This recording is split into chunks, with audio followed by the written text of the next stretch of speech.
Uma criança de 3 anos andando sozinha pela rua. Câmera de trânsito captou um detalhe incomum. Olá a todos. Aproveitem esses momentos de relaxamento enquanto assistem. São Paulo, 7h38 da manhã. Avenida Paulista, e de repente, um som estridente de freada corta o tráfego em movimento. Meu Deus! Tem uma criança na rua. Uma mulher grita, a mão trêmula apontando para a frente. No meio da avenida, uma menina de cerca de 3 anos, usando apenas uma camisola curta e suja, com os pés descalços, anda devagarzinho. O vento frio sopra forte, bagunçando seus cabelos castanhos. Ela continua caminhando, sem saber onde está. Um ônibus freia bruscamente. O motorista abre a porta e grita: saia da frente. O que essa criança tá fazendo aqui, meu Deus? O táxi logo atrás quase bateu. O motorista grita furioso: droga! Quem deixa uma criança sozinha assim? Chamem a polícia. Um pedestre puxa rapidamente o celular e começa a gravar a cena da criança cambaleando entre os carros, os olhos perdidos, os lábios arroxeados pelo frio. Nas costas da menina, presa com fita adesiva, havia uma folha de papel branca. A câmera de segurança mostra a frase rabiscada com caneta preta. Meu nome é Sofia. Minha mãe morreu. No Centro de Controle de Tráfego de São Paulo, o alarme soa. Imagens aparecem na tela grande, transmitidas por câmeras de segurança. Há uma menina caminhando sozinha pela Avenida Paulista, em direção à Praça Oeste. Imagem confirmada pela câmera 12B, esquina com a Rua Augusta. Aumenta. Dá ISO no rosto e nas costas da menina. Ordena o comandante Luiz Moreno. Toda a sala fica em silêncio enquanto as palavras nas costas da criança aparecem com clareza. Um funcionário sussurra: meu Deus! Minha mãe morreu. Luiz ordena imediatamente: ação de emergência. Enviem o alerta para as unidades policiais mais próximas. Fechem todo o tráfego em um raio de 500 metros na Avenida Paulista. Chamem a ambulância. E contatem imediatamente o Centro de Proteção à Criança. A equipe da Polícia de Trânsito chega rapidamente. A tenente Beatriz Oliveira desce do carro e corre até a menina. Você se chama Sofia, não é? Não tenha medo, eu estou aqui para te ajudar. Sofia não responde. Ela permanece parada, olhos arregalados como se olhassem através de tudo. Beatriz cuidadosamente cobre a menina com seu casaco, ajoelha-se. Você tá com frio, né? A gente vai procurar sua mamãe, tá bom? Nesse momento, uma voz masculina surge atrás. Sou o Dr. José da Rocha, trabalho na emergência aqui perto. Posso examinar a criança? Beatriz assente. José se agacha para uma avaliação rápida. A temperatura corporal está baixa. A menina parece desidratada e com sinais de hipoglicemia. Precisa ser levada ao hospital imediatamente. A ambulância já chegou? Beatriz pergunta. Está a caminho, tempo estimado, 3 minutos. Responde outro policial. Sofia começa a tremer.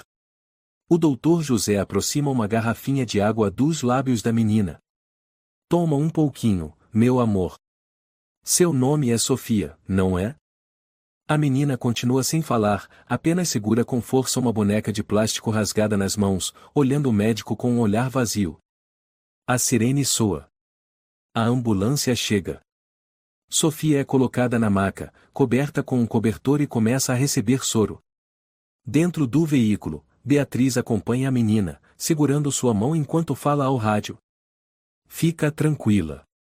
Vamos encontrar sua mamãe. O doutor José ergue os olhos, com um olhar profundamente triste. Precisamos nos preparar para o pior, caso aquela mensagem seja verdadeira.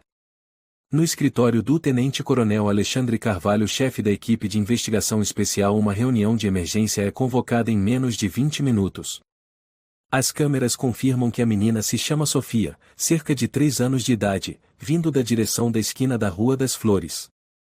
Última aparição registrada pela câmera 11C, próxima à favela do Favela de Paraisópolis. Relata um agente.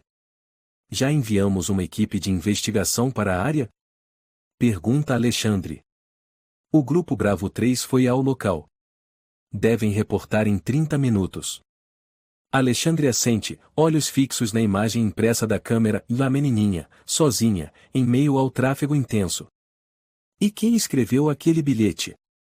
Ele fala devagar. Por que ela estava ali tão cedo? Por que ninguém estava procurando por ela? E a mãe dela, Lúcia, onde está? No Favela de Paraisópolis, os policiais Antônio Rocha, jovem oficial, e Marta Nogueira, veterana da corporação, abordam um comerciante. O senhor já viu essa menina? Ou a mãe dela? Antônio mostra a foto de Sofia. O homem franze a testa. HM. Acho que já vi essa criança algumas vezes. Ela mora no prédio número 12, quarto andar. Como é mesmo o nome? Lúcia. Isso. Uma jovem que vivia entrando e saindo com um brutamontes, um cara com tatuagem no pescoço. Alguém sabe quem é esse homem? Marta pressiona. Dona Inês, do andar de baixo, sabe bem. Aquela velha não tem medo de ninguém. Eles sobem rapidamente até o apartamento de Dona Inês. Uma senhora de cabelos brancos, apoiada em uma bengala, abre a porta. O que é? Não compro nada, não. Somos da polícia, Dona Inês. Precisamos fazer algumas perguntas sobre sua vizinha Lúcia.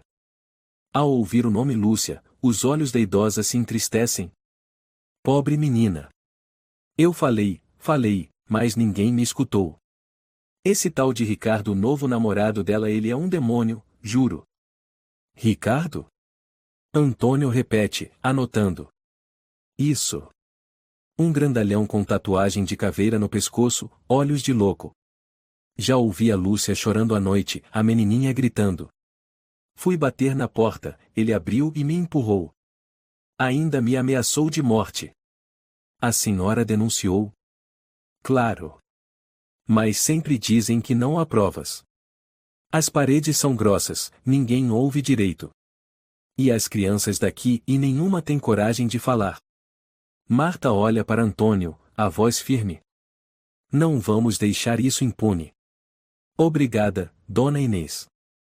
No hospital, o doutor José acaba de concluir os exames médicos em Sofia. A menina está levemente desnutrida, com vários hematomas antigos, especialmente nos pulsos e nas pernas. Sem sinais de abuso sexual, mas com grande estresse psicológico. Beatriz suspira. A única coisa que ela disse até agora foi dói e dói muito. Ela testemunhou algo e talvez violência, ou pior. José balança a cabeça. Beatriz segura a mão da menina. Sofia, você se lembra da sua mãe? Onde ela está? Você conhece alguém chamado Ricardo? Sofia apenas balança a cabeça negativamente, lágrimas escorrendo. Ela se agarra à boneca rasgada, sem largar. No centro de comando, Alexandre ordena. Verifiquem a ficha de Ricardo. Se ele tiver antecedentes, vamos revirar São Paulo até encontrá-lo. Um jovem policial exclama. A perícia chegou ao apartamento 12. A porta estava trancada por fora. Há indícios de irregularidade. Alexandre se levanta de imediato. Chamem o time de arrombamento. Precisamos entrar agora. A porta velha do quarto andar, prédio 12, tem a fechadura cortada em menos de 1 minuto. As dobradiças rangem quando a equipe entra. Antônio tampa o nariz imediatamente. Meu Deus, e que cheiro é esse? Ele murmura. Marta, atrás dele, olha ao redor com o rosto tenso. A cena à frente parece saída de um pesadelo, o chão sujo de sangue seco, fraldas usadas e lenços sujos de sangue espalhados, garrafas de bebida vazias jogadas. Na cozinha, uma panela de arroz mofado cercada por moscas. Não há nenhum alimento fresco e o apartamento está abandonado há dias. Comenta o perito Miguel Sampaio, veterano da equipe, envolvido em mais de 30 casos graves. Antônio suspira, e não há sinais de criança recente aqui. Só alguns brinquedos velhos, uma boneca com a cabeça quebrada. Tem manchas de sangue no chão. Aqui e continuam até a porta do quarto. Marta se ajoelha, iluminando o chão com uma lanterna. Miguel assente, tirando um kit de teste rápido. Vou coletar essa amostra de sangue seco. Podemos comparar com o DNA de Lúcia, se conseguirmos uma amostra. Antônio vai até a porta do banheiro e tenta abrir. Está emperrada. Ele força um estrondo soa quando a porta se abre e um ar fétido escapa. Marta! Vem aqui! Ela corre até ele.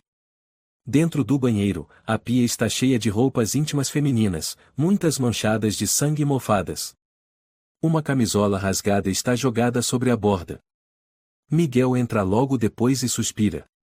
Há sinais claros de violência prolongada. Mas, e nenhum corpo.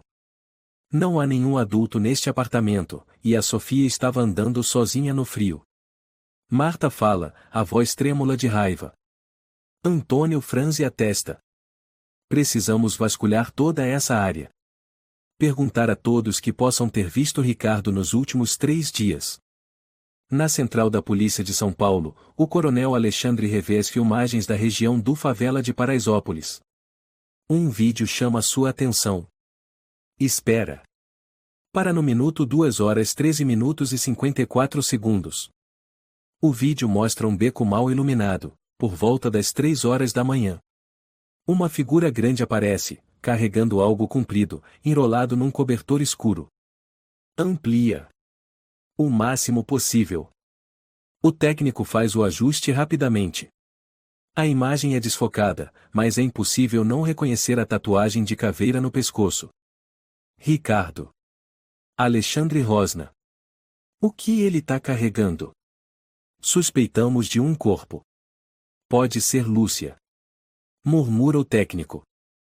O local é a rua que leva ao lixão aterro sanitário de São Paulo. Enviem uma equipe para lá agora. Enquanto isso, Marta e Antônio continuam batendo de porta em porta. Uma mulher jovem, rosto cheio de acne e olheiras profundas, abre a porta do apartamento 3B. Olá, somos da polícia. A senhora viu Lúcia ou Ricardo recentemente? Pergunta Antônio. A mulher hesita. Me chamo Bianca. Eu, e já ouvi a Lúcia chorando. Quase sempre depois da meia-noite. Você já viu Lúcia sair do apartamento? Marta insiste. Faz uns 4 dias. Ouvi uma briga feia. Lúcia gritou, para de me bater, deixa minha filha em paz. Depois ficou tudo em silêncio. E desde então? Antônio pergunta. Não vi mais ela. Mas na manhã seguinte, vi Ricardo saindo com um cobertor grande e era por volta das 3 da manhã.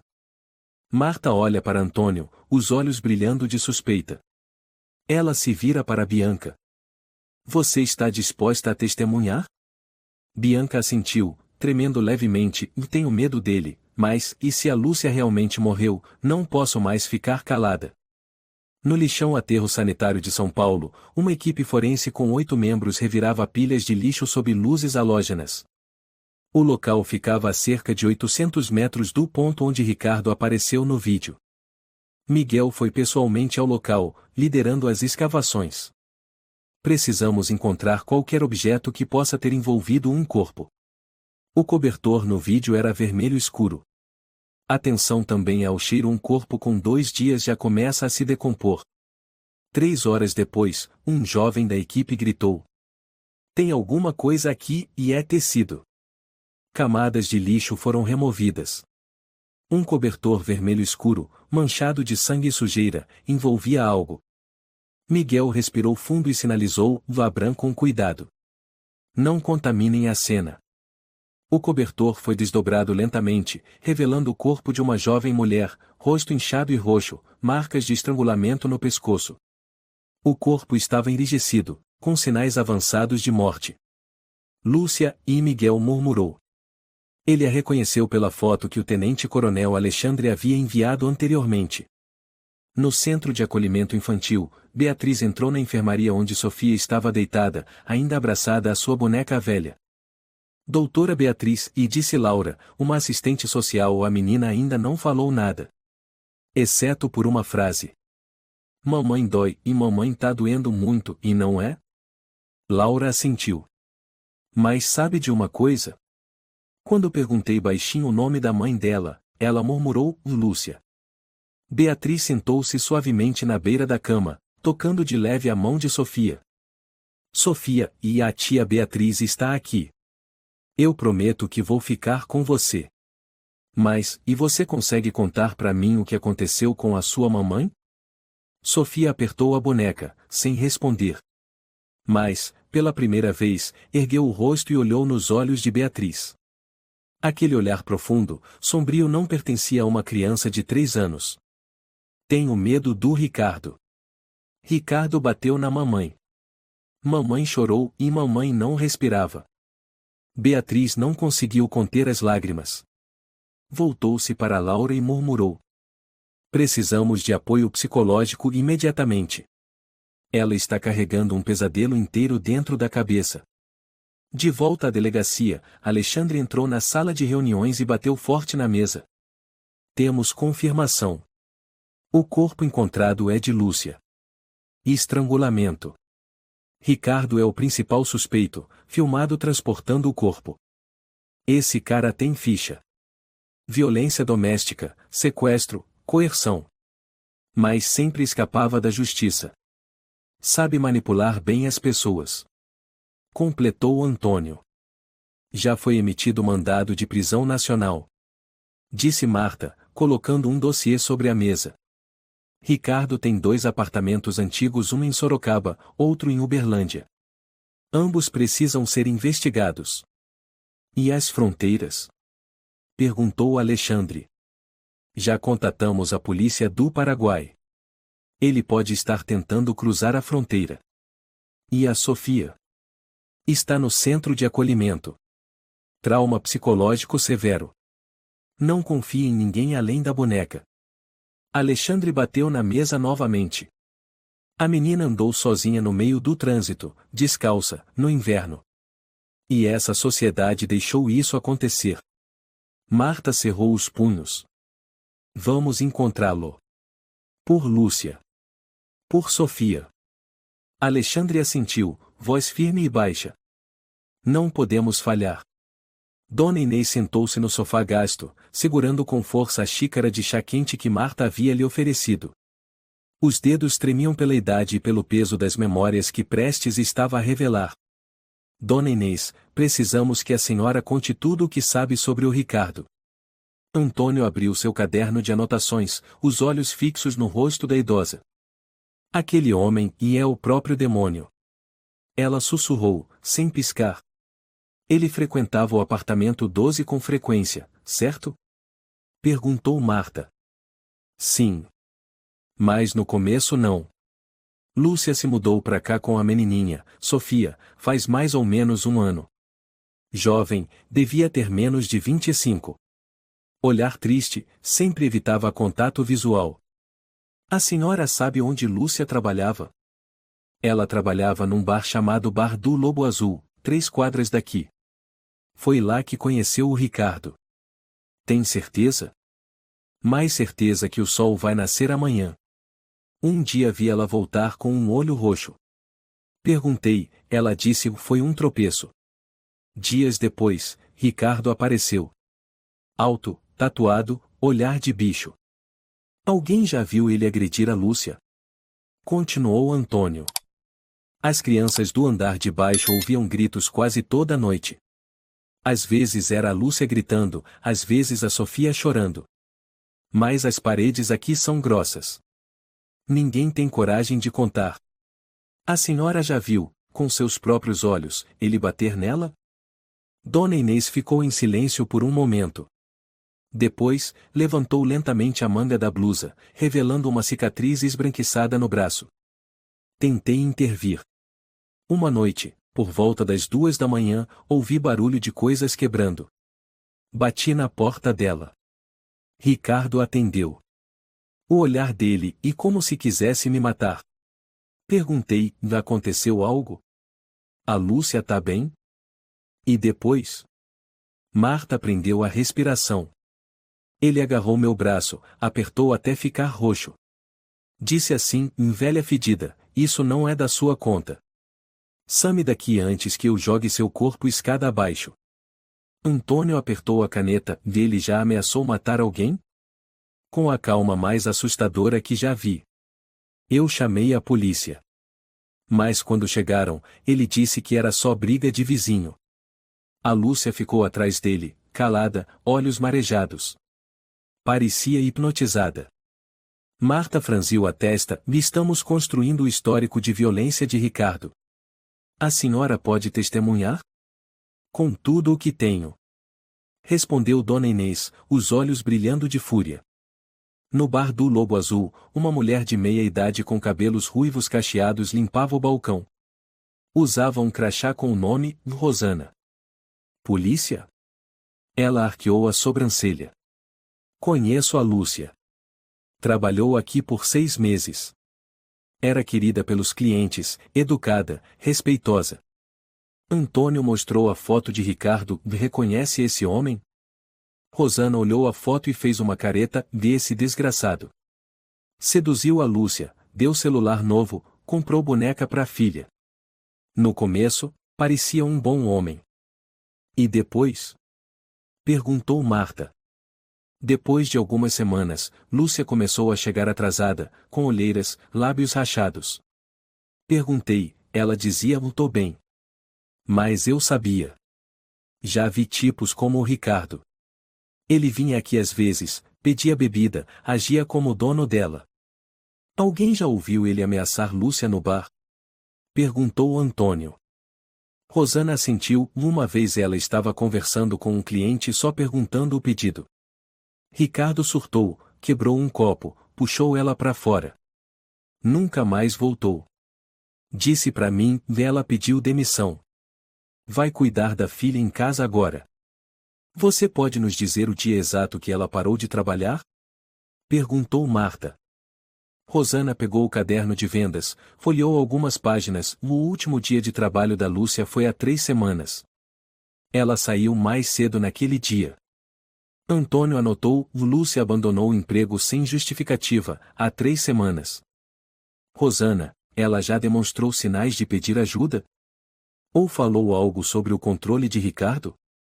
Não, mas o olhar dela dizia tudo. Como alguém se afogando, sem forças para gritar. No escritório, o tenente-coronel Alexandre Carvalho continuava reunido com a equipe de investigação.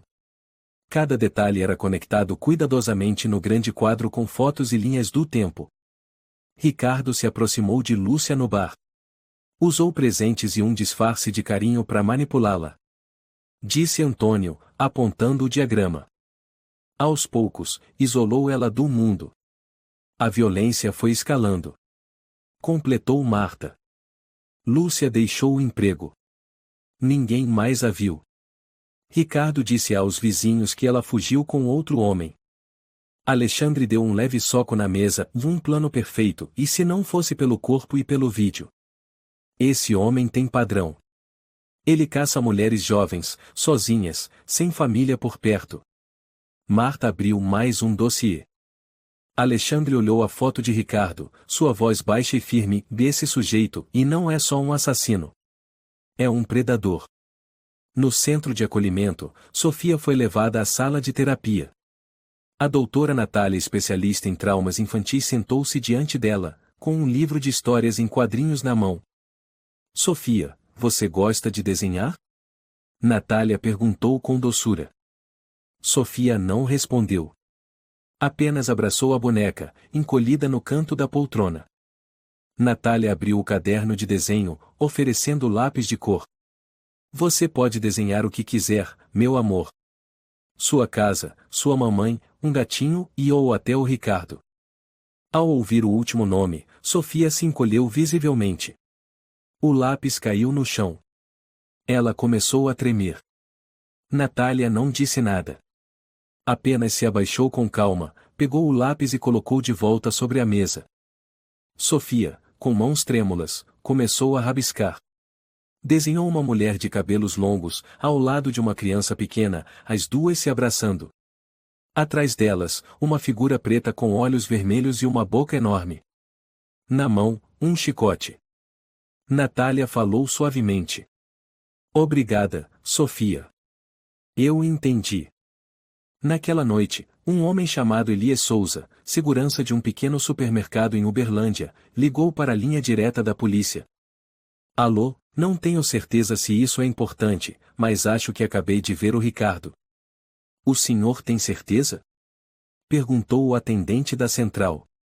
Ele é a cara do homem do noticiário. Já trabalhei como segurança em abrigo, não esqueço rostos facilmente. Ele comprou bebida, parecia bêbado, mas quando percebi e fiquei olhando, ele desviou o olhar e foi embora.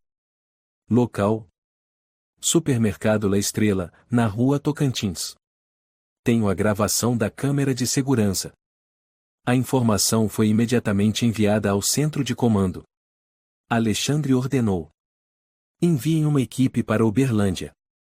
Verifiquem as câmeras. Ele pode ainda estar por perto. Enquanto isso, Ricardo estava em um quarto de pensão barata, a barba por fazer, olhos inquietos. HMPF, desgraçados, e acham que é fácil me pegar? Resmungava, olhando pela janela. Ele tirou um maço de dinheiro da mochila e começou a contar.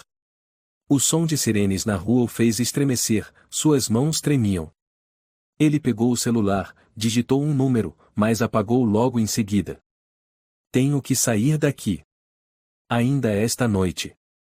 Na sala de reuniões da equipe especial de investigação, o ar era pesado. A luz fria iluminava o painel coberto de fotos de Ricardo, agora oficialmente classificado como criminoso perigoso, procurado em todo o país. O tenente-coronel Alexandre Carvalho apontou para o dossiê grosso recém-impresso por um técnico. Este é o histórico criminal de Ricardo Mateus Nascimento.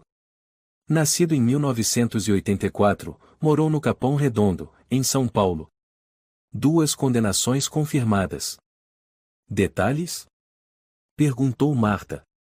Primeira vez, em 2012, em agressão à namorada a uma estudante chamada Clara Ribeiro. Foi preso em flagrante após ela chamar a polícia, com costelas fraturadas. Mas, e ela retirou a denúncia antes do julgamento. Retirou. Antônio franziu a testa. Foi ameaçada? Possivelmente. Nunca ficou claro.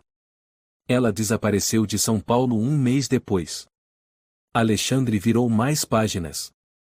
Segunda vez em 2017, relacionada ao desaparecimento misterioso de uma mulher chamada Raquel Torres. Ricardo era namorado dela na época. Raquel. Marta rapidamente abriu o notebook e buscou o caso. Ela nunca foi encontrada. Última anotação diz que Ricardo se recusou a colaborar com a polícia. E tem mais. Alexandre jogou outro dossiê sobre a mesa. 2 denúncias de 2019, suspeita de envolvimento com tráfico de pessoas. Mas ele sempre desaparecia antes da intimação. Antônio, revoltado, ou seja, sempre o mesmo padrão, me encontra mulheres vulneráveis, se aproxima, controla, agride e some. Exato. Marta assentiu. E Lúcia é a vítima mais recente. Enquanto isso, em Uberlândia, a equipe de busca por Ricardo se reunia com o segurança Elias Souza, o denunciante. O senhor tem certeza que era ele? Perguntou o investigador Rodrigo. Absoluta. Sou segurança há 12 anos, meu olho não falha. Ele tem a tatuagem de caveira no pescoço. Comprou 2 garrafas de vodka e sacou dinheiro no caixa eletrônico próximo. Tem as imagens? Enviei a gravação da câmera por e-mail. Respondeu Elias. Um policial abriu o vídeo. A imagem de Ricardo com barba por fazer, boné apareceu nítida na tela. Ele olhava em volta ao sair, tenso. Ele sabe que está sendo caçado. Comentou Rodrigo. Temos que fechar todas as rodoviárias e estações próximas a Uberlândia. Na sala de atendimento psicológico, a doutora Natália sentava-se com Sofia. À sua frente, um novo desenho, um homem grande segurando uma corda, e atrás dele, a mãe caída, imóvel. Sofia, você desenhou com muitos detalhes. Este é o Ricardo, não é? Perguntou Natália, suavemente. Sofia assentiu devagar, o olhar perdido. Você viu o que aconteceu com a mamãe? A menina ficou em silêncio por muito tempo. Depois, murmurou, a voz baixa como o vento. O Ricardo, e puxou a mamãe. Ela chorava. Mamãe disse, e não machuque a menina. Mas o Ricardo gritou, se você não ensina, eu ensino. Natália ficou paralisada. Eu entendi, Sofia. Sua mãe foi muito corajosa. Eu prometo, ninguém mais vai te machucar. Sofia apertou novamente a boneca contra o peito, sem dizer mais nada. Na delegacia, Alexandre e a equipe de investigação continuavam analisando os relatos de conhecidos antigos de Ricardo. Uma chamada de vídeo foi aberta na tela grande. O rosto que apareceu era de João Marcos, ex-colega de cela de Ricardo, agora vivendo em Fortaleza. João, obrigado por aceitar falar conosco. Disse Alexandre. Não é por ninguém, coronel. Só não quero ver mais mulheres morrendo por causa daquele desgraçado. Você esteve preso com Ricardo? 3 meses no presídio de Tremembé. Ele ficava na cela ao lado da minha. O que ele dizia? Ele contava como se fossem troféus. Qualquer garota nova na vida, sozinha, ele percebia de longe. Dava comida, dinheiro, fingia amor. Depois cortava tudo, amigos, telefone, trabalho. Ele chegou a falar sobre matar alguém? João ficou pensativo. Uma vez. Disse que uma moça ameaçou deixá-lo. Ele riu e falou, ela não saiu mais. Não pode. Obrigado, João. Sua ajuda foi valiosa. João franziu a testa, prendam aquele monstro, por favor. Eu fui criminoso, mas ele é um animal disfarçado de gente. Enquanto isso, Ricardo estava num posto de descanso a mais de 20 quilômetros de Uberlândia. Fumava sem parar, as mãos tremendo. Na tela do celular, uma matéria de um site de notícias, a imagem dele em destaque, manchete em vermelho. Ricardo Mateus Nascimento suspeito de matar namorada e abandonar filha no centro de São Paulo. Ele rosnou, e filhos da puta. Um homem sentado ao lado olhou de canto de olho e perguntou baixinho. Algum problema? Vaza daqui! Gritou Ricardo, assustando o outro que se levantou e saiu. Ricardo voltou ao celular, acessou sua conta bancária, só restavam R$ 123. Sem grana, e merda. Preciso cruzar a fronteira antes que me peguem. Ele mordeu os lábios, tirou o chip do celular e quebrou. Então levantou, pegou a mochila e saiu em direção à rodovia. Na delegacia de São Paulo, Alexandre falou com o grupo. Ricardo sacou todo o dinheiro, trocou de chip e está fugindo sem padrão. Isso torna ainda mais perigoso. E a Sofia? Perguntou Marta. Está sob cuidados intensivos. Os médicos disseram que pode começar a falar mais nos próximos dias. Mas parece que Ricardo também bateu nela. Antônio deu um soco na mesa, desgraçado. Alexandre olhou para o time, com firmeza. Não vamos deixar ele escapar. Não dessa vez. Em Uberlândia, o investigador Rodrigo e a equipe especial invadiram a pensão barata onde as câmeras registraram Ricardo. Polícia! Abra a porta! Gritou Rodrigo. Sem resposta.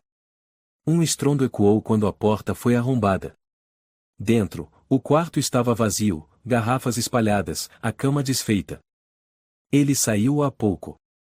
Disse Rodrigo. Sabe que estamos perto. Outro policial levantou um papel amassado, e encontramos isso. No papel, uma frase escrita à mão, rabiscada. O mundo inteiro contra mim. Mas não vou morrer em uma jaula.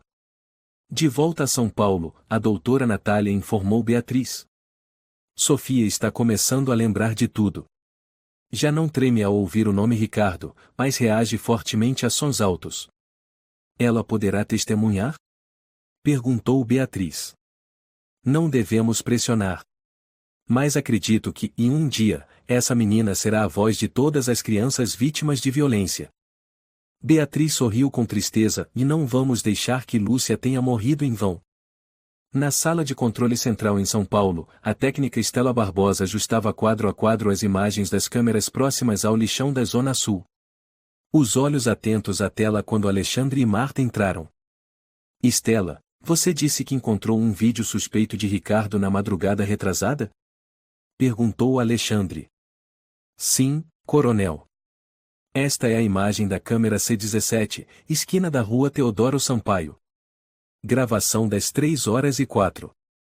A imagem tremida apareceu, um homem alto, de casaco escuro, arrastando algo envolto num cobertor vermelho. Dás-o no pescoço. Ordenou Marta.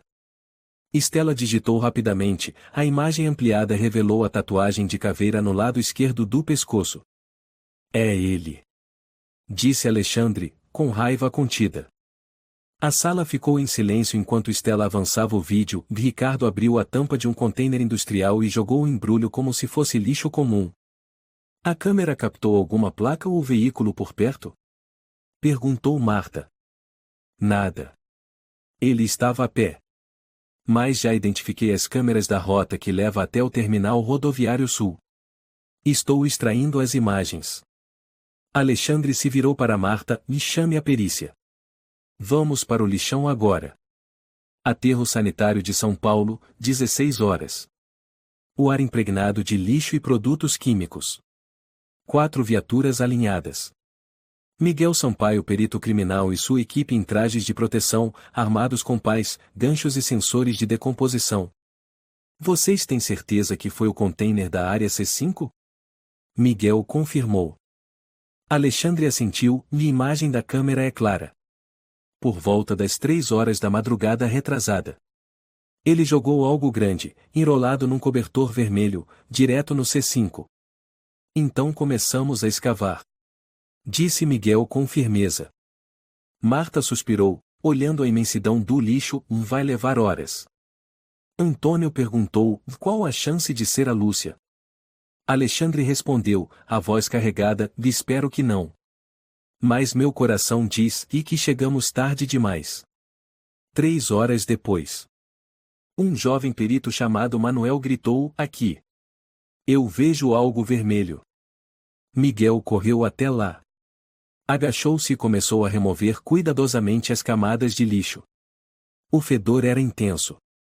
Sua mão tocou um tecido úmido, pesado, ensanguentado. É o cobertor vermelho.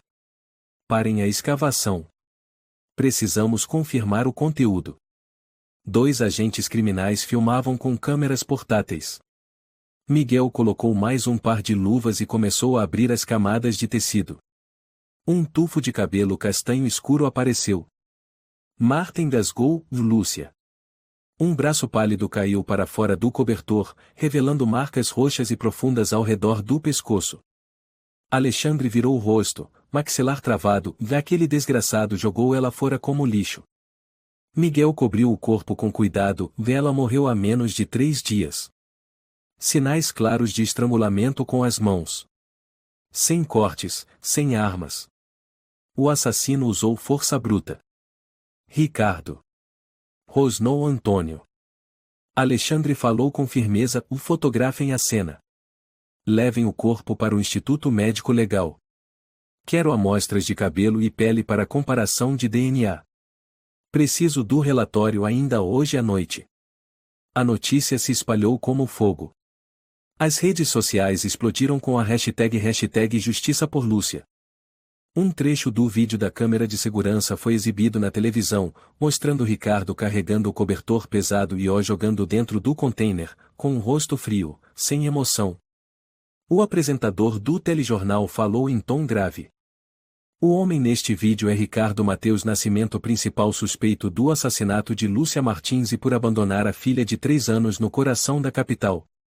A polícia já emitiu mandado de prisão nacional. No centro de acolhimento, Beatriz ligou a televisão e se virou para Sofia. Está vendo? Todo mundo está falando da sua mamãe. Todos sentem muito por ela. Sofia olhou para cima, os olhos se arregalando ao ver uma imagem antiga de Lúcia no vídeo segurando a filha nos braços, sorrindo levemente à beira do rio. Mamãe é linda e mamãe está sorrindo, e sussurrou a menina. Beatriz sorriu, com lágrimas escorrendo, sua mamãe foi a mulher mais corajosa que eu conheci. Durante uma reunião interna, Alexandre declarou: temos o corpo, temos as imagens da câmera, temos testemunhas. Precisamos finalizar o dossiê para indiciar Ricardo pelos crimes de homicídio, maus tratos infantis e ocultação de cadáver. Marta completou: e não esqueçamos os antecedentes. Os casos anteriores de tráfico humano e violência. Agora, com provas concretas, ele não vai escapar. Alexandre olhou ao redor da sala. Tem mais uma coisa. Precisamos que a mídia ajude a localizar possíveis familiares de Lúcia se houver algum. Eles têm o direito de saber, e talvez possam adotar Sofia. Antônio folheou os documentos. Lúcia não tem pais. Era órfã desde pequena, cresceu em um abrigo infantil em Itabira. Marta levantou a cabeça. Então, Sofia realmente não tem ninguém? Alexandre assentiu suavemente. Além da justiça, temos que encontrar um lar para ela. Em uma pequena cafeteria em Curitiba, uma mulher chamada Clara Mendes, pediatra, observava fixamente a tela do celular. A imagem de Sofia em meio ao tráfego da Avenida Paulista, com o olhar perdido e os pés descalços no frio, apareceu. Clara levou a mão ao coração. É ela, e sussurrou. Uma colega perguntou: o que foi, Clara? Ela se levantou de repente. Preciso ir para São Paulo. Agora. Em Uberlândia, Ricardo se escondia em um galpão abandonado perto da fronteira. Bebeu a última garrafa de álcool, os olhos vermelhos. Acham que é fácil me pegar? Vou atravessar para o Paraguai.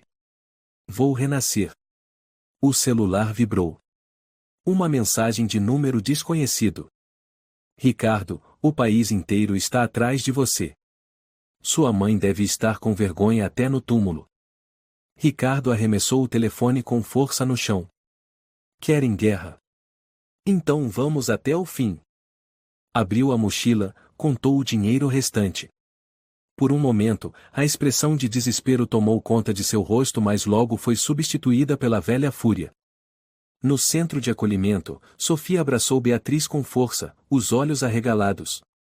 Ricardo, e é muito mal, e mamãe, e não conseguiu fugir. Beatriz apertou a menina com carinho. Tá tudo bem agora, meu amor. O Ricardo nunca mais vai te machucar.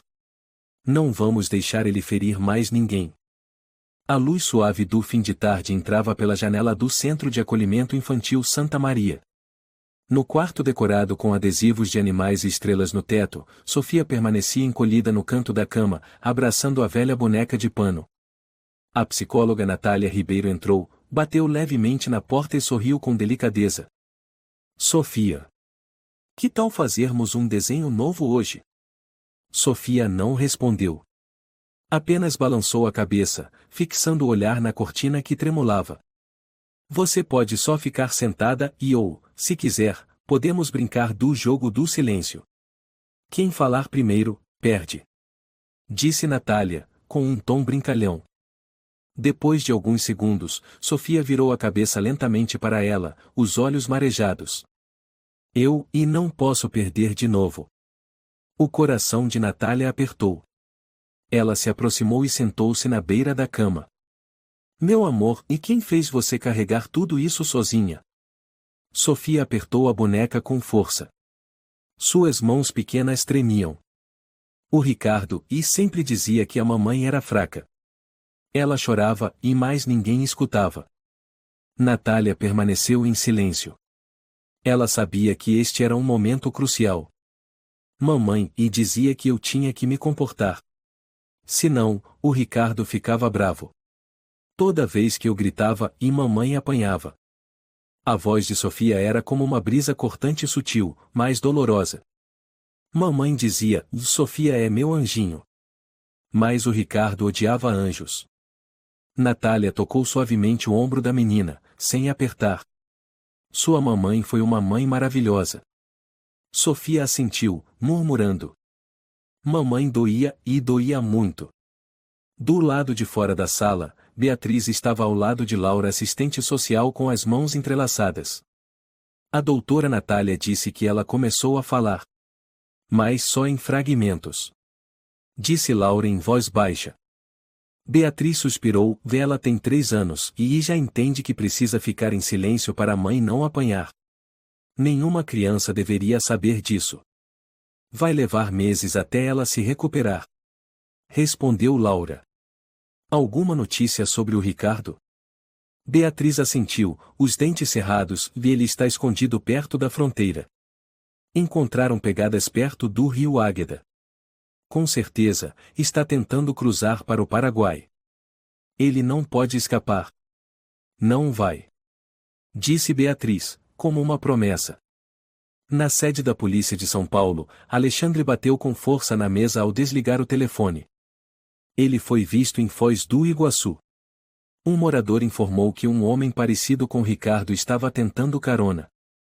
Antônio franziu a testa. Qual a distância da fronteira? Menos de 10 quilômetros. Bloqueiem todas as rotas para o oeste. Rodovias, túneis, trilhos de trem. Alexandre assentiu. Imobilizem os cães farejadores desde Uberlândia.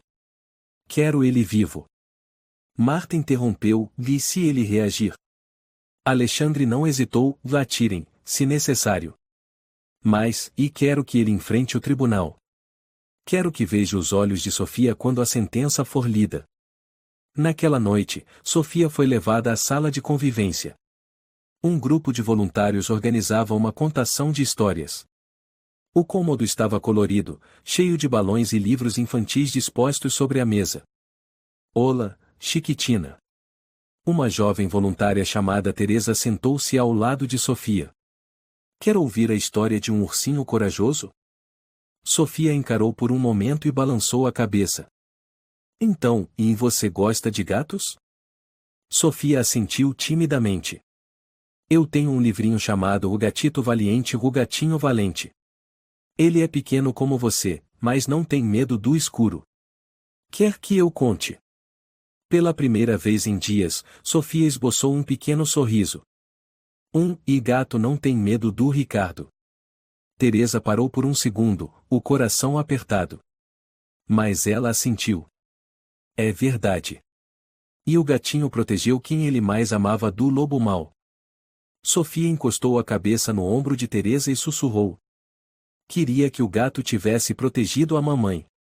Na sala de arquivos centrais, o investigador de dados Diogo Ferreira segurava um envelope grosso. Entrou apressado na sala de reuniões e levantou a mão. Tenho os prontuários médicos antigos da Lúcia. Obtidos com o ginecologista que acompanhou a gravidez dela. Alexandre fez sinal, leia. Lúcia sofreu fratura na costela em 2022. Deu entrada no hospital dizendo que o caiu. Mas o médico deixou uma nota privada e suspeita de violência doméstica. Antônio apertou os punhos e foi agredida ainda grávida. Tem mais. Diogo virou a página. Ela disse ao médico que não podia deixar Ricardo porque não tinha mais ninguém. Marta ficou em silêncio. Alexandre disse, vamos divulgar esse prontuário à imprensa. Ninguém pode dizer que foi acidente. E ninguém mais vai fingir que não viu. Em Foz do Iguaçu, Ricardo se escondia em um galpão abandonado. Sua respiração era acelerada. Ele ligou um celular novo, comprado no mercado negro, e acessou uma rede social. Imagens de Sofia enchiam a tela. O olhar perdido da garotinha no coração de São Paulo causou, pela primeira vez, um calafrio em Ricardo. Ele gritou. Chega! Sumam da minha frente! Esmurrou o celular com força. Os estilhaços voaram pelo chão. Maldita pirralha, e tudo foi por culpa sua. Se você não tivesse fugido, e sua mãe teria obedecido. No centro de acolhimento, Natália caminhava com Sofia pelo jardim. A menina andava devagar, ainda segurando a boneca no colo. O vento frio soprava, mas desta vez, ela não tremia. Você viu que hoje tem sol? Perguntou Natália. E a mamãe gostava do sol. Ela dizia, o sol faz até quem tá triste sorrir. Natália assentiu, sua mamãe era muito sábia. Sofia apertou a boneca com delicadeza. Tia Natália, e a mamãe ainda sente dor? Natália parou, ajoelhou-se à altura da menina e olhou em seus olhos. Não, meu anjo. Sua mamãe agora está num lugar onde ninguém pode machucá-la mais. E ela está olhando para você, muito orgulhosa. Sofia fechou os olhos. Uma lágrima escorreu pela bochecha, mas, pela primeira vez, era uma lágrima sem medo. Ao mesmo tempo, em São Paulo, milhares de pessoas se reuniam em frente à prefeitura com cartazes e chega de vítimas, justiça por Lúcia e Sofia. Uma mulher discursava ao microfone. Estamos aqui não só por Lúcia, mas por todas as mães, filhas, mulheres esmagadas pela violência doméstica. Vamos levantar nossa voz por elas. Alexandre observava de longe. Ao seu lado, Marta segurava o relatório final. Ricardo está muito perto da fronteira. Vamos conseguir interceptá-lo, disse Marta. Alexandre olhava as velas acesas iluminando a noite e não há mais para onde fugir. Isso não é apenas um caso. É um chamado. Ricardo Mateus Nascimento é agora procurado em todo o país, suspeito de homicídio qualificado, violência contra a criança e ocultação de cadáver. Ele pode estar tentando atravessar para o Paraguai. Se alguém tiver informações, ligue imediatamente para o número no rodapé. O plantão extraordinário era transmitido desde as primeiras horas da manhã. A imagem de Ricardo espalhou-se pelas redes sociais, estações de trem, rodoviárias, postos de gasolina e bairros próximos à fronteira. Seu rosto frio e a tatuagem de caveira no pescoço tornaram-se símbolo de repulsa. Na central da polícia de São Paulo, Alexandre falava firme como um comandante em missão.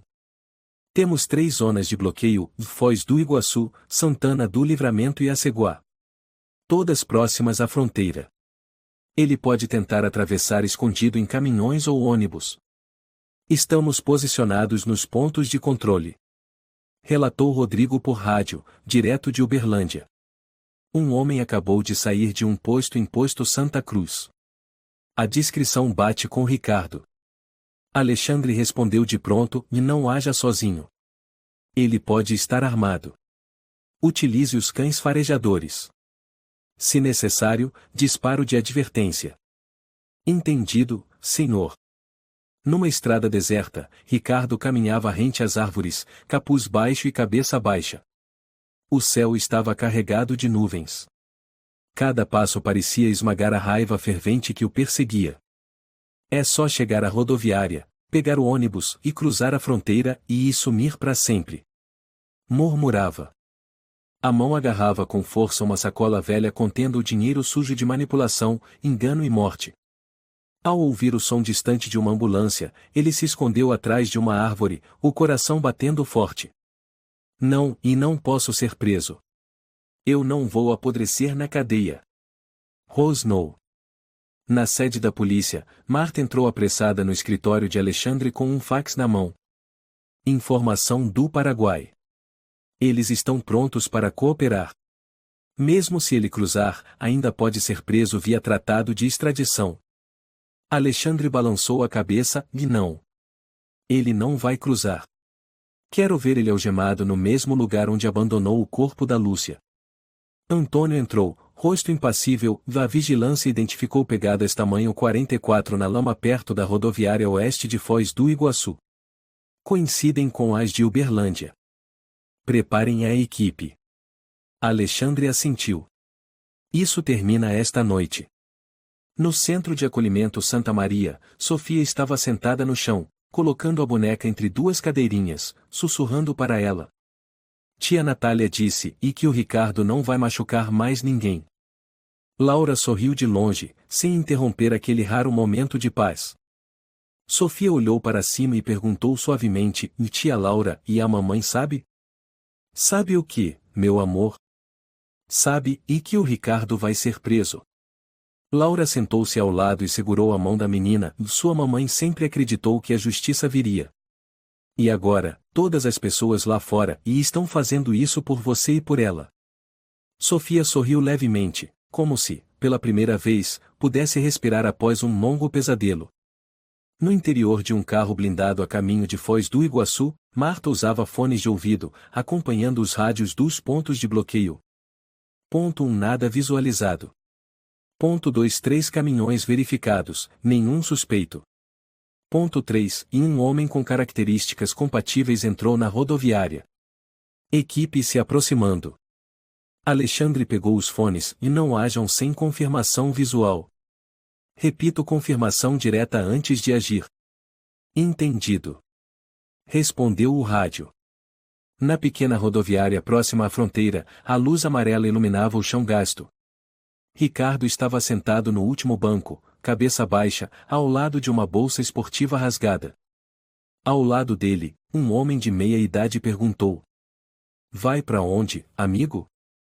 Ricardo não levantou os olhos. Santana do Livramento. "Ah, eu também. Espero que o ônibus não atrase." Ricardo não respondeu. Seus olhos focaram no painel eletrônico. Ônibus 21h05 Santana do Livramento chegando. Sussurrou: "Só preciso entrar nesse ônibus." Do balcão de atendimento, um funcionário chamado Júlio Ferreira, de uns 30 anos, observou Ricardo e discretamente ligou. "Central de segurança?" "Acho que viu Ricardo Mateus Nascimento." "Sim. Tatuagem de caveira no lado esquerdo do pescoço. Está no banco de trás da rodoviária central." 3 minutos depois. Uma viatura sem sirene deslizou até a entrada. 3 agentes à paisana desceram e se aproximaram de 3 direções diferentes. Alexandre, em seu carro, acompanhava pelo rádio. "Não deixem ele perceber nada antes da abordagem. Ele pode tentar fazer refém." No celular de Rodrigo, a imagem ao vivo da câmera da rodoviária mostrava Ricardo. Ele se movia e estava levantando, os ombros tensos. Sinal de que vai se mover. Rodrigo informou pelo rádio. "Esperem ordem." Alexandre respondeu, atento à imagem. Nesse momento, Ricardo tirou algo metálico do bolso. Não dava para distinguir se era uma faca ou isqueiro. Alexandre ordenou com firmeza: "E aproximem-se. Prendam-no agora." Os 3 agentes agiram ao mesmo tempo. Arma no chão. Polícia Nacional. Ricardo se virou bruscamente, sacou uma pequena faca, mas antes que pudesse levantá-la, levou um chute de Rodrigo e caiu. 2 agentes o imobilizaram no chão. "É uma armação. Me soltem. Eu não fiz nada." Gritava. As algemas frias prenderam seus pulsos. A voz de Rodrigo era dura como aço. "Ricardo Mateus Nascimento, você está preso pelos crimes de homicídio, maus tratos a menor e ocultação de cadáver. Tudo o que disser pode ser usado contra você em tribunal." Lúcia, e ela merecia. Não obedecia. Gritou Ricardo, olhos alucinados. Rodrigo deu-lhe um soco no ombro: "Cala a boca. Você só fala agora com um advogado." Alexandre entrou na rodoviária, encarou Ricardo ajoelhado, cabelo desgrenhado, sangue escorrendo no canto da boca. Disse em voz baixa, carregada de desprezo: "No fim, você não conseguiu fugir." Ricardo cuspiu sangue no chão: "Eu não vou pra cadeia." "Eu vou." "Cale a boca." Interrompeu Alexandre, os olhos firmes como aço. "Vou garantir que a filha da Lúcia cresça sabendo que a justiça existe, vendo você apodrecer numa cela pelos próximos 25 anos. Ao mesmo tempo, em São Paulo, Beatriz recebeu a mensagem de Alexandre. Ela se levantou e foi até o quarto de Sofia. Bateu suavemente: "Sofia, você pode abrir a porta um pouquinho?" Sofia abriu uma frestinha, olhos curiosos. Beatriz se abaixou, sorriu com lágrimas nos olhos. "O Ricardo, e foi preso, meu amor. Ele nunca mais vai machucar ninguém." Sofia ficou paralisada por um momento, depois perguntou baixinho: "Então, e a mamãe pode descansar agora?" Beatriz assentiu: "Sim. Sua mamãe e agora pode dormir em paz." Sofia sorriu levemente. Pela primeira vez, um sorriso sem tremores. "Clara, você ficou louca?" Vai mesmo pegar um ônibus para São Paulo no meio da madrugada? A voz de um homem do outro lado da linha soava cheia de preocupação. Paulo, não tô brincando. Eu preciso ver aquela menina. Respondeu Clara, a voz embargada pela emoção. Você não entende. É aquela menina. É a Sofia. Tem certeza? Saem centenas de notícias dessas por ano. Sim. É ela. Eu jamais esqueceria aqueles olhos. Paulo suspirou, eu sei que você cuidou da mãe dela no parto. Mas, Clara, o que exatamente você pretende fazer? Vou até o abrigo. Quero pedir a guarda da menina. Eu não posso fazer outra coisa. 3 horas depois, Clara Mendes estava diante do portão do Centro de Acolhimento Santa Maria. Casaco jogado às pressas, cabelo preso de qualquer jeito, olheiras profundas por não ter dormido, mas a voz era firme e decidida. Sou a doutora Clara Mendes, vim de Curitiba. Fui obstetra de Lúcia Martins, mãe da menina Sofia.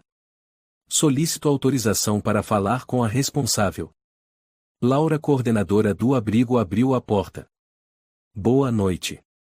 Pode entrar. A senhora disse que conheceu a mãe da menina? Clara assentiu, as mãos trêmulas. A Lúcia, e acompanhei toda a gestação dela. No parto, ela estava sozinha. Tremia, tinha medo, e mais quando segurou a filha, seus olhos brilharam. Ela me disse, essa é a única luz da minha vida. Laura se emocionou, eu nunca ouvi isso. Lúcia nunca mencionou ninguém chamado Clara. Porque depois fui transferida de hospital. Perdemos contato. Mas eu nunca esqueci delas. Quando vi o rosto da Sofia na TV, eu soube. Era ela. Laura mordeu os lábios e assentiu, vou chamar a Beatriz, a oficial encarregada do caso.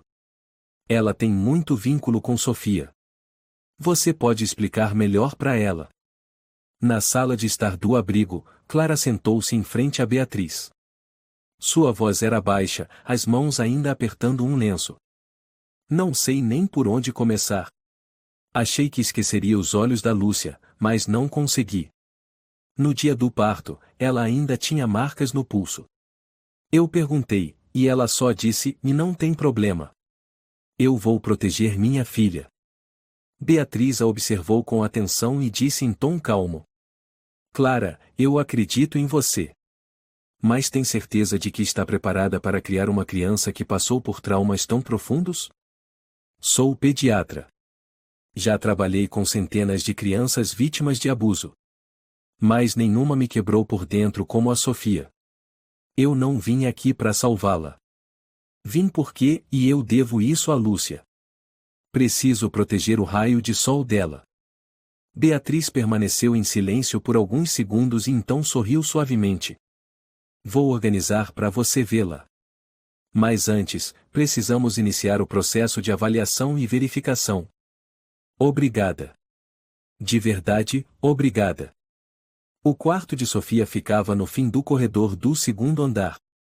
Laura entrou com cuidado. Sofia, hoje tem uma pessoa especial que quer te ver. Alguém que conheceu sua mamãe. Sofia ergueu os olhos, arregalados. Conheceu a mamãe. Clara entrou, o rosto sereno, ajoelhando-se para ficar na altura da menina. Oi, Sofia. Eu sou a Clara. Eu estava com a sua mamãe quando você ainda morava na barriga dela. Me lembro bem dos seus olhos no dia que você nasceu. Sofia não respondeu, mas abraçou a boneca com força. Clara sentou-se com cuidado ao lado dela. Sua mamãe me contou uma vez, e Sofia é a única luz da minha vida. Os olhos da menina se encheram de lágrimas. Eu, também lembro da mamãe. Clara estendeu a mão, sem tocar, apenas deixando perto da pequena mão de Sofia. Eu não posso substituir sua mamãe, Sofia. Mas, e se você quiser, posso ficar com você. Todos os dias. Sofia encarou por alguns segundos e então sussurrou. Meu gatinho se chama Sol. Mamãe disse que Sol é o sol. Clara sorriu com os olhos marejados. É isso mesmo. O solzinho da mamãe. 3 semanas depois. Clara foi oficialmente aprovada como guardiã temporária de Sofia, enquanto aguardavam a finalização do processo de adoção. A menina foi morar com ela no apartamento em Curitiba, um lar que Clara já preparava há anos, esperando o dia em que uma criança a chamaria de mãe. Qual cor você quer pro seu quarto? Perguntou Clara, levando Sofia pela mão. Azul, e igual ao vestido da mamãe. Clara sorriu, entendido. Sofia olhou ao redor e murmurou, vá aqui, e não tem Ricardo. Clara se ajoelhou, abraçando a menina, e ninguém chamado Ricardo pode entrar nesta casa. Nunca. Na sala de estar, Sofia era acompanhada periodicamente pelo psicólogo Ernesto Carvalho. Você ainda tem dificuldade para dormir? Ele perguntou. Sofia assentiu. Por que tem medo do escuro? Ricardo está lá dentro. Clara, sentada ao lado, segurou a mão da menina. Você sabia? Aqui temos uma luz noturna especial. Ela fica acesa a noite toda. E se o Ricardo tentar entrar nos seus sonhos, a tia Clara vai expulsar ele. Sofia encarou com seriedade. Você tem magia? Clara inclinou a cabeça. Tenho isso aqui. Colocou a mão sobre o peito. É amor. E o amor é mais forte que qualquer monstro. Um dia, Sofia correu até Clara com uma folha de papel colorido nas mãos. Tia Clara. Terminei meu desenho. Clara sentou-se. O desenho era simples, com traços infantis, mas profundamente tocante, uma mulher de cabelos longos abraçando uma menina ao lado de um gato, e no topo, um sol sorridente. Você é o sol da minha vida. Sussurrou Sofia. Clara mal conseguiu responder, você é minha luz de cada manhã. Enquanto isso, na prisão de presídio de Tremembé, Ricardo foi levado à sala de audiência preliminar. Usava o uniforme de presidiário, os cabelos desgrenhados, os olhos fundos. O advogado ao lado murmurou. Você está sendo processado por 3 crimes principais: o homicídio qualificado, maus tratos infantis e ocultação de cadáver. A pena prevista é de, no mínimo, 25 anos.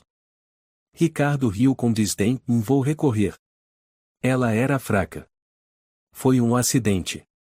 O policial ao lado bufou com desprezo. Ela pode ser fraca, mas foi forte o bastante para amar a filha até o fim. Já você, e não passa de um rato que se esconde debaixo da cama. Ricardo bateu na mesa, furioso. Eu sou a vítima aqui. O juiz o encarou. Silêncio, réu. Isso aqui não é palco. Naquela noite, em Curitiba, Clara lia um livro sentada na poltrona enquanto Sofia descansava com a cabeça em seu colo, abraçando o gato Sol. Tia Clara, murmurou a menina, sonolenta. Sim. Quando eu crescer, vou contar para as pessoas que teve uma tia Clara que fez o sol nascer de novo. Clara fechou o livro, emocionada. E como se chamava esse sol? Sofia fechou os olhos e sorriu. Lúcia. A primavera chegou cedo em Curitiba. O pequeno apartamento de Clara estava cheio de cores graças aos cordões de luz de papel que Sofia ajudara a pendurar.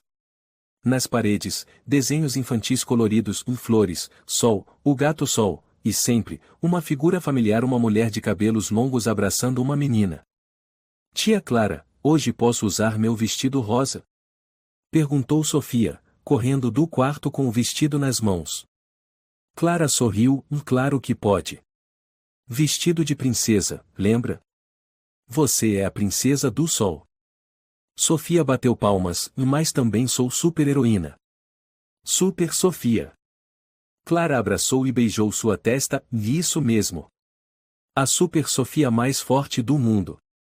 Na escola, Sofia estava cada vez mais integrada. A professora Maria, uma senhora bondosa de meia-idade, chamou Clara após a aula. Clara, queria conversar um instante. É uma boa notícia. Clara ficou tensa. Aconteceu algo com a Sofia? Pelo contrário. Ela está progredindo rápido. As crises noturnas diminuíram. Ela começou a brincar com os colegas, a rir mais. Hoje, inclusive, contou uma história na frente da turma. Mesmo? O que ela contou? Maria sorriu sobre um gato chamado Sol, que vivia com uma mamãe chamada Clara, e que eles tinham um carro voador cor-de-rosa. Clara riu, cobrindo a boca. Dessa menina tem uma imaginação incrível. E mais. Ela desenhou uma casa com a mãe, o gato, bolo de aniversário e escreveu: Essa é minha casa. Essa é minha casa, e Clara repetiu, com a voz embargada. Maria tocou de leve seu ombro. Você deu um lar de verdade para essa menina. Naquela noite, na pequena cozinha, Clara assava um flan quando Sofia entrou correndo com um envelope azul claro nas mãos. Chegou carta. Eu peguei na caixinha do correio. Clara enxugou as mãos e abriu a carta. Dentro, um documento com selo vermelho e notificação oficial de concessão da guarda legal da menina Sofia Martins Mendes. Ela encarou as palavras, os olhos embaçados pelas lágrimas.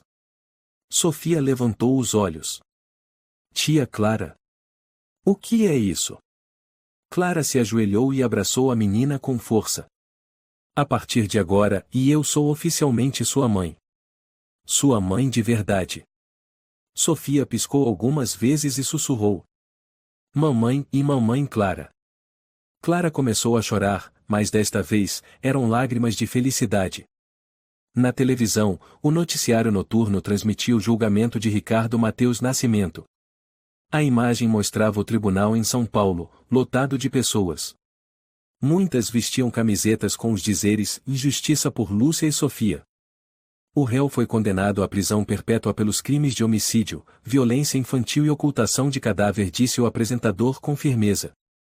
Na cela, Ricardo permanecia em silêncio, sem qualquer traço da antiga arrogância. Algemado, olhava ao redor, nenhum olhar de compaixão. O juiz concluiu. O senhor não apenas tirou a vida de uma mãe, mas causou dor psicológica profunda a uma criança inocente. Esta comunidade jamais o perdoará. O advogado de defesa não disse uma palavra. Ricardo apenas abaixou a cabeça, os olhos vazios. Em Curitiba, Clara e Sofia assistiam ao noticiário no sofá. Clara permaneceu em silêncio. Sofia se aconchegou em seu colo e perguntou baixinho. O Ricardo, e ele não vai mais sair, né? Clara balançou a cabeça. Não. Ele vai ficar muito longe, num lugar com portas trancadas. E se ele sonhar em te machucar de novo, vai ter milhares de pessoas para impedir. Sofia assentiu. Então a mamãe não precisa mais ter medo. Clara apertou o abraço. Ninguém precisa mais ter medo. Nem você. No dia seguinte, Clara levou Sofia ao parque para encontrar pessoas muito especiais, aquelas que ajudaram a menina a atravessar a escuridão, Beatriz, a doutora Natália e a assistente social Laura. Sofia correu e abraçou cada uma delas. Tia Beatriz. Eu tenho o gatinho Sol agora. Tia Natália, desenhei o sol para você. Beatriz sorriu radiante e entregou a Sofia uma pulseira pequena. Presente para a princesa do sol. Um amuleto contra monstros. Natália se agachou. Sabia que você é a razão pela qual muita gente ainda acredita que o mundo pode ter esperança? Laura enxugou as lágrimas e sussurrou. Você está crescendo tão rápido e tão forte. Clara, ao lado, com os olhos marejados. Obrigada, de verdade. Se não fossem vocês, ela talvez nunca tivesse tido uma chance. Beatriz colocou a mão no ombro de Clara. E se não fosse por você, ela teria perdido a luz. Na escola, Sofia foi convidada a subir ao palco na celebração do Dia das Crianças. A professora Maria se aproximou e cochichou. Você pode falar alguma coisa, se quiser. Sofia caminhou até o centro do palco, segurando o microfone com as duas mãos. Meu nome é Sofia. Antes, eu estava perdida. Mas minha mamãe dizia que o sol sempre encontra o caminho de volta. E agora eu achei minha casa. O silêncio tomou conta. Em seguida, uma salva de palmas calorosa ecoou. Clara, sentada na primeira fileira, chorava com um sorriso de orgulho nos lábios. Naquela tarde, Sofia desenhava no quintal. Ela fazia um desenho grande, desta vez com Lúcia olhos brilhantes ao lado de Clara e da própria Sofia. Mamãe Clara. Sim, querida. Se a mamãe Lúcia pudesse escutar, o que a senhora acha que ela diria? Clara pensou por um instante e sorriu. Sua mãe diria, obrigada por manter a luz da Sofia acesa. E obrigada, Sofia, por não deixar a chama da sua mãe se apagar. Sofia ergueu os olhos, radiante. Eu também acho isso. Uma semana depois, elas foram à praia pela primeira vez. Sofia corria pela areia, o vestido esvoaçante. O gato Sol, com a cabeça para fora da mochila, observava curioso. A praia é tão grande. E o vento também. Clara abriu os braços e respirou fundo. Liberdade. Isso é liberdade, meu amor. Sofia olhou para cima. Liberdade é não ter mais medo, né, mamãe? Isso mesmo. É poder viver. É poder amar. É poder brincar ao sol. A menina abraçou Clara com força. Eu te amo. Clara se abaixou, a voz embargada. E eu te amo, minha pequena luz. Naquela noite, depois do sorvete, Clara embalava Sofia com uma canção de ninar suave. Sofia sorriu com os olhos quase fechados. Mamãe Clara. Amanhã eu posso continuar meu desenho grande? Claro, querida. E o que você vai desenhar? Vou desenhar um mundo. Um mundo onde ninguém sente dor. Onde todo mundo tem uma mãe. Clara sorriu e sussurrou. Esse é um mundo que você já está criando. Sofia fechou os olhos. O gato Sol ao lado, a boneca ao pé do travesseiro. Sem pesadelos. Sem sobressaltos. Apenas uma respiração tranquila serena como se a dor nunca tivesse existido. Lá fora, a lua brilhava como uma pequena lanterna só dela. Sofia havia atravessado o inferno e agora dormia em seu verdadeiro lar, onde havia amor, havia mãe, havia liberdade e um futuro luminoso. A história de Sofia e Lúcia é um poderoso lembrete de que a violência doméstica nunca é o assunto de família. O silêncio pode matar, mas um pequeno gesto, uma ligação, uma pergunta pode salvar uma vida inteira. A maior lição é, infale. Proteja os vulneráveis, especialmente as crianças. E acima de tudo, o amor, a coragem e a bondade podem curar até as feridas mais profundas e reacender uma vida inteira. Se você gostou desta história, convidamos você a dar um like e se inscrever em nosso canal. Seu apoio nos motiva a continuar trazendo histórias comoventes quase todos os dias. Estamos muito agradecidos pelo seu apoio. Até breve.